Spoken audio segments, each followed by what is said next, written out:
Allora, Avvocato Fogliata, lei aveva sollevato 3 questioni oggi inizialmente. Sì, allora, le prime questioni che ho sollevato erano sulla necessaria, secondo me, rinnovazione degli atti dibattimentali, cioè rifare l'istruttoria dibattimentale. È stata respinta sulla base di una sentenza delle sezioni unite che noi penalisti conosciamo bene e che riteniamo famigerata, la Bairami, perché nega una norma che invece prevede che in caso di cambiamento del giudice sia rinnovata l'istruttoria dibattimentale. Non è stato fatto legittimamente dal punto di vista del Tribunale sulla base di una sentenza delle sezioni unite. E poi ho dovuto discutere. E una sintesi della sua discussione? discussione. Allora, la mia discussione si basava sul fatto, uno, che loro ritenessero e comunque si richiamassero a norme di diritto internazionale, in particolare l'articolo 1 del Patto di New York del 66, che prevede la legittimità del trattenimento delle ricchezze ai fini dell'autogoverno. Due, loro sostengono anche che la legge Calderoli ha abrogato l'annessione del Veneto all'Italia.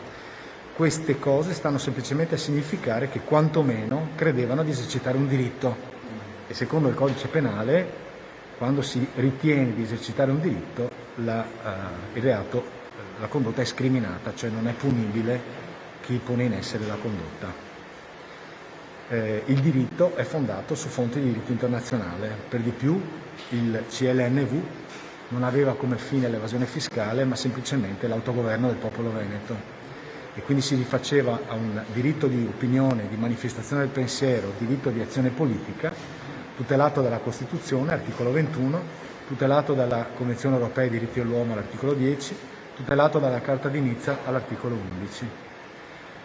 In più non è sostenibile che, secondo la difesa, che l'azione da loro commessa fosse finalizzata all'evasione fiscale, ma l'idea di trattenere le ricchezze era finalizzata semplicemente all'azione indipendentista, all'autogoverno del popolo veneto. Sostanzialmente possiamo sintetizzare così. E lei a un certo punto ha detto una frase: se ci dovete condannare fatelo con una sentenza seria, e sosteneva che sì, non ci fosse rispetto sì, per... Sì, lo confermo. Alcuni degli inquirenti mostrano non solo in questo processo ma in processi simili spesso una intolleranza, una insofferenza per le idee indipendentiste, non perché non le condividano come è giusto che sia e come è naturale che sia. Un pregiudizio?